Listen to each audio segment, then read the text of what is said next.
ادائیگی توازن بحران کا مسئلہ، قابو پانے کے لیے چین سے درخواست ہی واحد راستہ۔ تفصیلات کے مطابق اگر IMF فنڈ پروگرام کی گرتی ہوئی بحالی کو جاری رکھتا ہے تو پاکستان کے پاس ادائیگی توازن یعنی بیلنس آف پیمنٹ کے بحران کو مکمل طور پر پھیلنے سے روکنے کے لیے اسلام آباد کی بیمار معیشت کو بیل آؤٹ کرنے کے لیے ایک طریقہ کار وضع کرنے کے لیے چین سے کہنے کے علاوہ کوئی دوسرا راستہ نہ ہوگا۔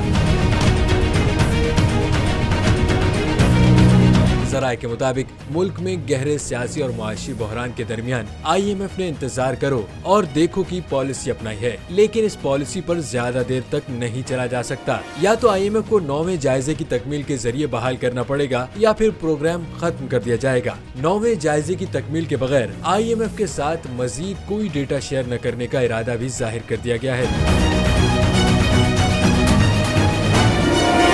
ماہر اقتصادیات کے مطابق اگر IMF آگے نہیں بڑھتا تو پاکستان کے پاس اس کے علاوہ کوئی چارہ نہیں ہوگا کہ وہ چین سے درخواست کرے کہ وہ اسلام آباد کو مکمل بحران سے نکالنے کے لیے مدد کے لیے کوئی طریقہ کار وضع کرے۔ ماہرین کا یہ بھی کہنا ہے کہ حکومت IMF پروگرام کو بحال کرنے کی آخری کوشش کرے یا پھر واضح طور پر چین کی جانب دیکھے تاکہ مشکلات کا شکار معیشت کو بیل آؤٹ کیا جا سکے۔